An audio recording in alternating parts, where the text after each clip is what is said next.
And you may understand that this residency will be 12 weeks long. Alex has already been here for 2 weeks. And we start off with a general set of things that we're aiming to achieve and to understand, and then we start working, and then things happen as a result of the work. So I guess one of the things that we'll be hoping for is that some of the leaders will emerge who want to really help drive this idea forward, as well as to engage in some deeper conversations with the citizens of South Australia on this issue, if we're following those principles of an age-friendly city. Can I ask you a couple of specific things? In particular, and you mentioned this at one of your meetings the other day, is this residency going to specifically consider the needs of the Indigenous population? No, Gaby. It would be presumptuous and arrogant if I would come here not understanding the very complex issues. And due to respect to the Aboriginal population, the real issue here, and it's enough to look at this audience, where are they? Where are the Aboriginal elders? The real issue is that they are not aging. I don't understand. I'm humble, and I decided that this wouldn't be a focus, because in this very short period that I would have to share my ideas with you, I wouldn't have time and the cultural background to fully understand what the issues are. I hope, though, that in the future there will be residents, thinkers, that will devote more time with more knowledge in order to address these issues. Well, certainly the Premier has committed to a residency focused on the needs of Aboriginal people, which isn't yet announced, but he's been saying for over a year that he wants that to happen, and we're working hard on it, so we will be announcing that soon. Anyway, I just thought it was worth asking you about that, because it's important to see what you thought about that issue. Now, what about research? Do you think is research an important part of this work? If we try and move towards the focus on an age-friendly city and all of the things that can flow from that, is research an important part of what we might be doing? It's critical for two reasons. First, because we need to do this qualitative research seriously.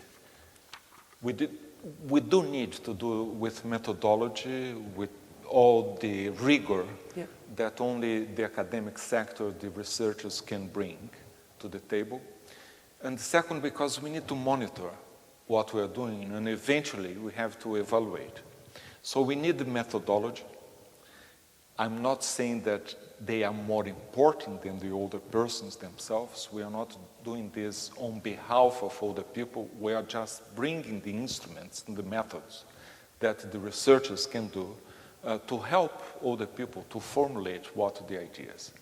Always bearing in mind that what we are doing and trying to do in an age-friendly society is good for everybody.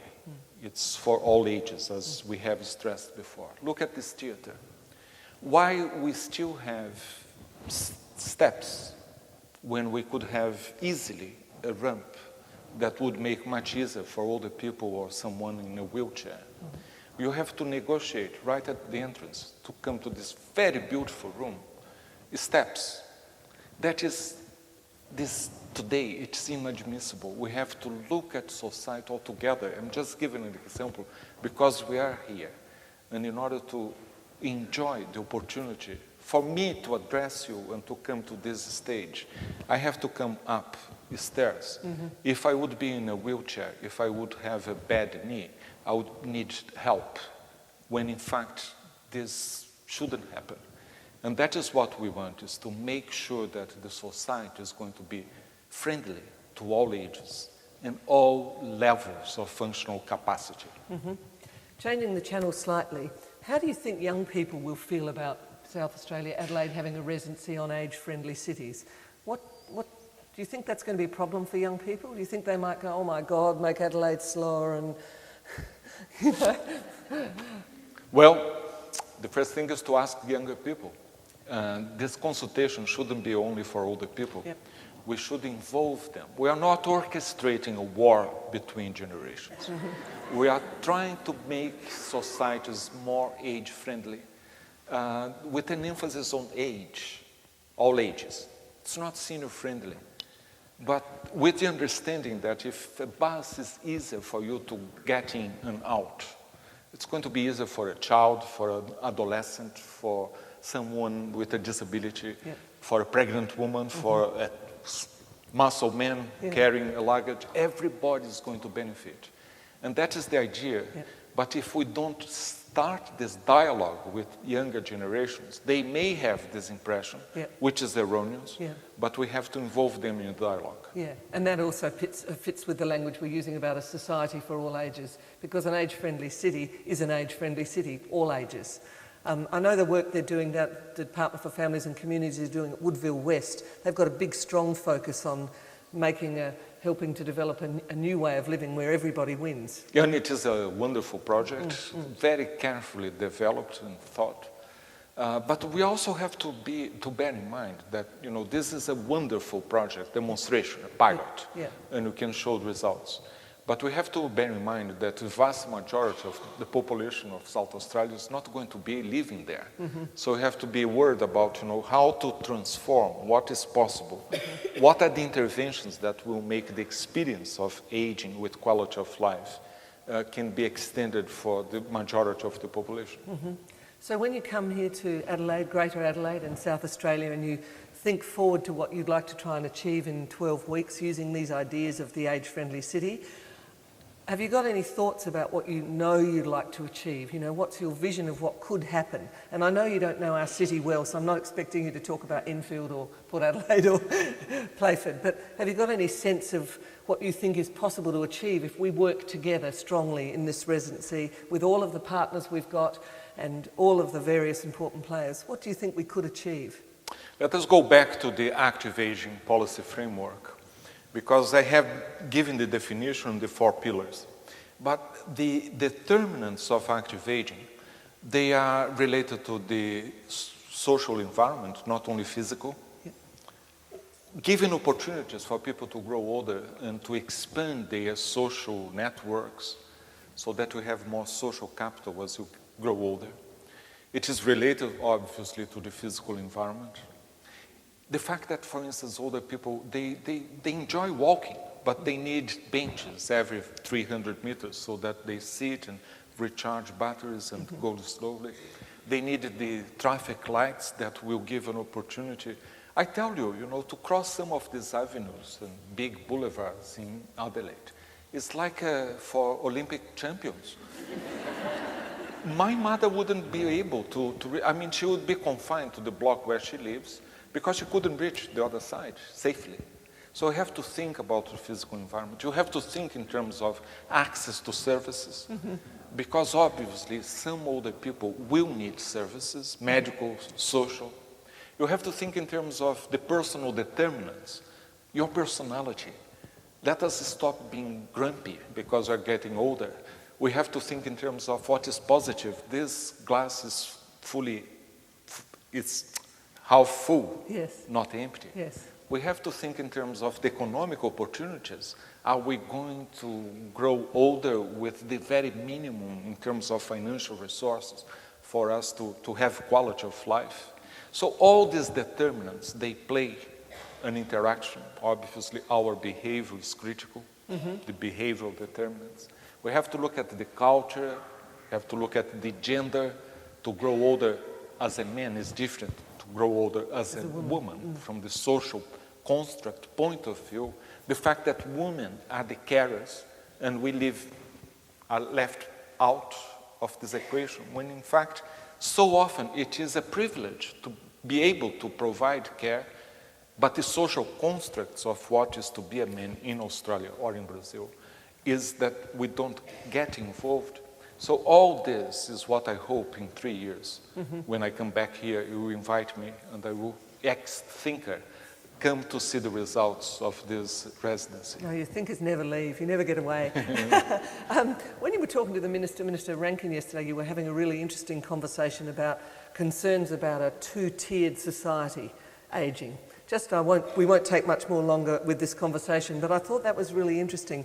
What were you talking about? You're talking about some people with education and better health outcomes from a lifetime of health prevention might have a whole different experience of ageing than other people, say, who've smoked all their life or...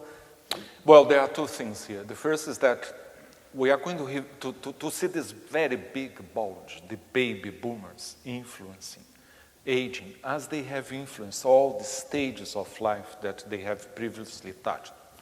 Sexual revolution, what is to be an adolescent? Before the Second World War, there wasn't that concept of adolescence. I mean, you know, people throughout the history would transit from childhood into adulthood with all the obligations, so it was tough. We have seen the emancipation of women joining the workforce. And now we are going to see this baby boom generation changing the way we understand aging. However, even in this group, very wealthy, that have lived in peace for most of their lives, born after the Second World War, with a war here or there, but by and large, peace and wealth is what has characterized the developed world since 1945. But some are not so privileged. Mm-hmm. Some are not all aging well. Those that are aging well have never got it so good. It has never been so good to age if you have access to services. You have medical technology, which is wonderful, and you have an awareness about what to do, the lifestyles, the behavior. Mm-hmm. These people are going to age phenomenally well, but others will be left behind. You see, for instance, the levels of sedentary lives, or the smokers, or alcohol intake, obesity, even here in this society. We are seeing that some people, are not aging very well, and we have these two tiers. Mm-hmm. The extreme of fantastic, never better, never so healthy, but those that have been left behind.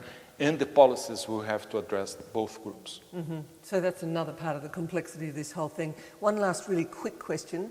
I know rights-based approach is really important to you. Just share with us briefly, if you would, what you mean by that.